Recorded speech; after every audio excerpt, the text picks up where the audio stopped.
In the wake of the Trump assassination attempt in Butler, Pennsylvania, and the tragic events that unfolded there at the Trump rally, you will have been paying close attention to how society have been reacting.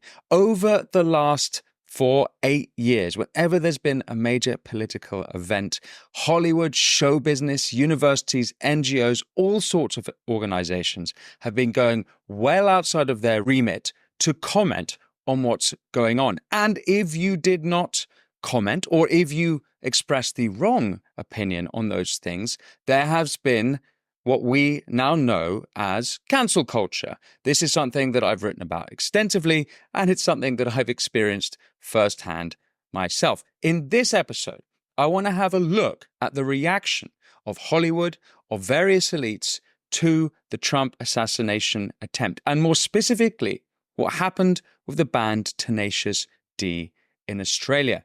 They spoke out, they made a joke about the assassination attempt. A joke, or maybe they meant it. We're going to have a little look about that. We're going to have a look at what the reaction to this event tells us about society today. And there is a huge temptation now, given that there has been such an attack from progressives and the left on people who opined incorrectly, who expressed wrongthink over the last years. There is a huge temptation now to seek justice by laying down the same hand on them. But before we get into all of that, if you want to support the show, all you have to do is press subscribe. If you do that, I can have more phenomenal guests on, and I can explore the topics that you want to hear about. Now, we can't know exactly what happened behind the scenes at the Tenacious D concert, in between what was said on stage and the day after when Jack Black pulled the entire tour, but I have some insight. I have some idea about what it's like to be at the center of a media storm. I understand what it's like when everyone starts panicking around you. Now, what I said back in 2021 was, well, actually, I promoted a book, Andy Ngo's superb Unmasked. I went against the grain of the music industry. The music industry, of course, erected a viral picket line where if you were to support BLM, you had to put up a black square. And if you didn't put a black square, that wasn't showing neutrality. On the contrary, it was to be against BLM. Now, BLM, as we all know, are a Marxist, anti-capitalist, anti-family, and anti-Israel organization. This was all abundantly clear, and what's emerged since is how crooked they are. But that's a story for another day. Now, whether it was BLM, whether it was COVID, whether it was Jan 6th, and whether it was the time after October 7th, Hollywood types, show business, musicians, pop stars, actors, they have no problem going onto Twitter and telling us what they think. Now, I don't have a problem with them doing that. I believe in free speech. More speech, the better. What is curious this time is the crickets.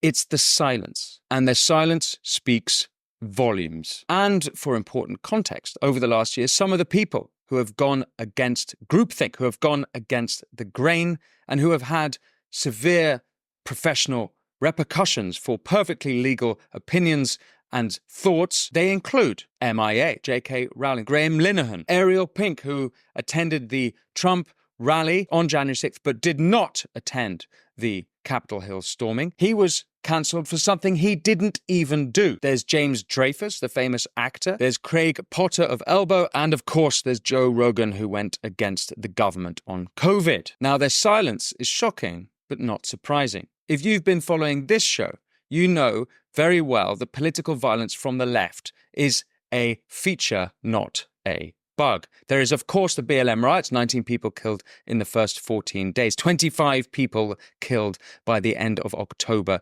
2020. There was the insurrection that lasted the entire month of July 2020 in Portland, Oregon. I've gone into considerable depth on that topic on another video on this channel if you want to understand that stuff better. Now, at that time, I tweeted about a book, Andy Ngo's book. The entire music industry dogpiled. They're, of course, welcome to have their opinion. But notice, that was me essentially condemning political violence. Now we have political violence again, this time targeted at a right-wing politician, a near-death assassination attempt. Millimeters we were from total chaos in America and the world.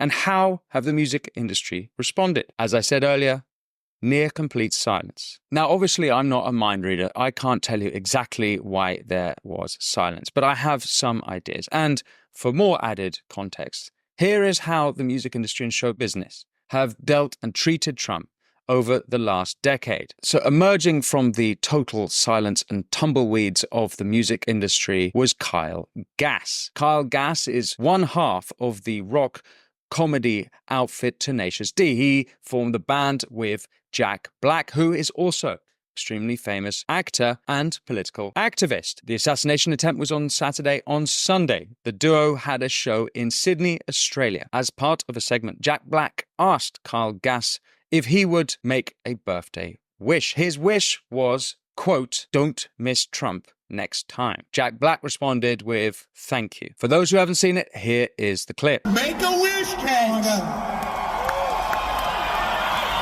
Don't miss Trump next time.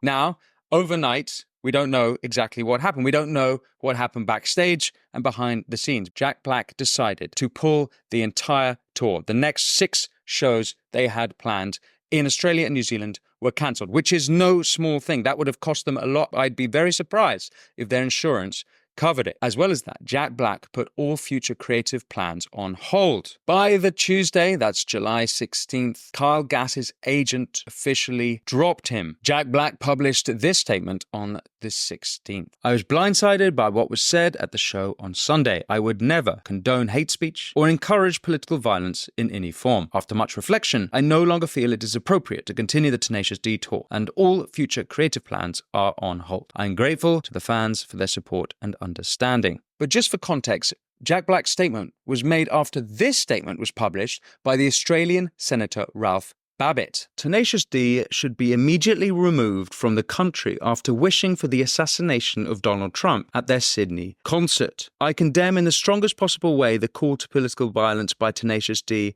in Sydney on Sunday. To advocate and or wish for the assassination of a president is egregious, disgusting, filthy, evil, and not acceptable in any way, shape, or form. This was not a joke. He was deadly serious when he wished for the death of the president. That same day, Kyle Gass made an apology. "The line I improvised on stage Sunday night in Sydney was highly inappropriate, dangerous, and a terrible mistake. I don't condone violence of any kind, in any form, against anyone. What happened was a tragedy, and I'm incredibly sorry for my severe lack of judgment. I profoundly apologize to those I've let down and truly regret any pain I've caused." Now, we don't know what happened behind the scenes, but at first glance, this all seems rather dramatic. Could Jack Black simply have ignored the whole thing and let the media storm pass? Instead, he reacted. Why might that be? Did he give Kyle Gass the opportunity to apologize before ending the tour? If there had been an apology earlier, would he needed to have cancelled the whole thing? Now, it's not nothing that Jack Black has an acting and a political career. Now, obviously, he's not a politician, but he has been a keen advocate for the Democrats and for Biden. Only recently has he been out campaigning for them. Not only that, he has also got a huge acting career, potentially bigger than the band Tenacious D. But specifically with the politics, is what Kyle Gass, his bandmate, said on Sydney, was that too much even for the Democrats to want to associate with Jack Black? Perhaps Jack Black thought if he wanted a future in politics, then he would have to distance himself from his bandmate. As for Kyle Gass, well, the big question is, was it really a joke? Senator Babbitt seems to insist that it was not a joke. But how could Babbitt possibly know what was going on in his mind? Now, if it was a joke, I'm not sure exactly what the funny bit was. It wasn't funny to me. I'm not sure exactly what was so hilarious about what happened in Butler, Pennsylvania. Nevertheless, they are a comedy duo. Nevertheless, they are a comedy music troupe. That is what they're famous for. And of course, they are also on stage. This isn't off stage. This isn't behind scenes. This isn't said in a hot mic scenario. This is on stage as part of a comedy show. If it was a joke, it won't be the first time that a comedian was to face such huge professional repercussions for a joke. There is, of course, Shane Gillis, who famously was dropped from SNL before his first ever performance because of some jokes dug up from his old podcast. And there's the case of Count Dankula. In 2016, Scottish comedian and YouTuber Count Dankula made a video of his girlfriend's pug, his girlfriend thinking that the pug was the cutest thing she'd ever seen. He wanted to make a joke out of turning him into the least possible cute thing he could think of. And what was that? It was a Nazi pug. All of this he explained clearly in the video that he made, showing his girlfriend's pug doing a Hitler salute and other ridiculous Nazi gestures. In March 2018, he was arrested and convicted of breaking the Communications Act 2003. He didn't serve time in prison, but he was forced to pay a fine. Now, Shane Gillis managed to transcend all of that, and he is probably the biggest comedian in America today. Count Dankula has also overcome all of that and has enjoyed continued success. However, if you make comedians scared of making jokes because of professional or criminal repercussions, they will stop trying to make jokes. This is exactly how self-censorship grows. It is damaging for society and it is dangerous for our culture. Now, it's also incredibly tempting for those of us who have experienced social or professional repercussions for our opinions, so-called cancel culture over the last few years, to seek revenge, to seek payoff for the sense of injustice that we feel with someone like Kyle Gass. And I have to say, I really think we need to resist. Why? Well, there's a couple of good reasons. Now, even having experienced what I've experienced, I'd be lying to say that part of me isn't tempted to bathe in the schadenfreude of it all. The first is that this is a great opportunity to lift up one of the foundation principles of Western civilization, which is free speech. Short of breaking the law and inciting violence, we must let people speak, no matter how hard it is to hear what they have to say. Why? Well, no one said it better than liberal philosopher John Stuart Mill, who wrote in On Liberty, "The peculiar evil of silencing the expression of opinion is that it is robbing the human race, posterity, as well as the existing generation, those who dissent from the opinion, still more than those who hold it. If the opinion is right, they are deprived of the opportunity of exchanging error for truth. If wrong, they lose what is almost as great a benefit, the clearer perception and livelier impression of truth produced by its collision with error." Punishing Gass might feel righteous to you now. And as I've said, there is a huge temptation for those of us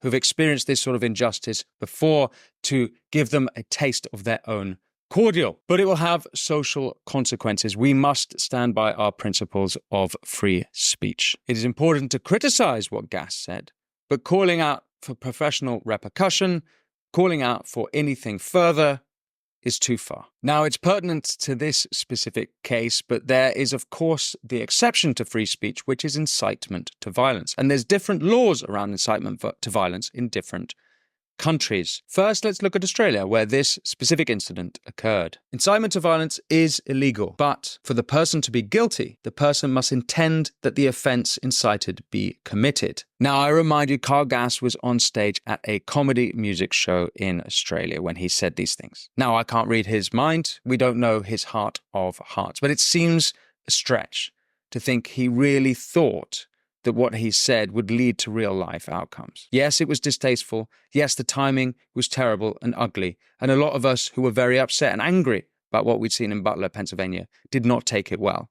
But this was a comedy show, and we have to accept it was probably a joke, albeit a hugely distasteful one. Likewise, in America, there is the imminent lawless action precedent, which means that there has to be clear and present danger to the target of the speech. Again, I don't think that applies in this case. There are similar laws in Britain, but as we saw with the case of Count Dankula, we are in a little bit more trouble. Yes, we have non-hate crime incidences and various issues around hate speech, which have put free speech in a very dangerous situation. But more on that another time. Something I've written about at great length on my Substack. But the second reason for us to forgive Kyle Gass is that this is a great opportunity for healing.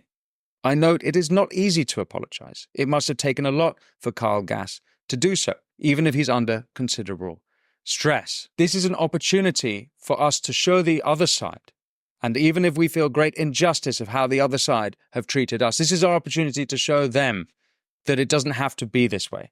This is an opportunity for us to come together. together. This is a chance for our political adversaries to remember that we are their neighbours, to remember that we are part of the same communities. And lest we forget, of course, as a wise man once taught us, let he who is without sin cast the first stone. Thank you for watching The Winston Marshall Show. This has been a difficult topic. I'm not going to lie. What Kyle Gass said offended me. I thought it was really inappropriate and disgusting. However, I think this is an opportunity for healing, and I think this is an opportunity that we might get towards unity.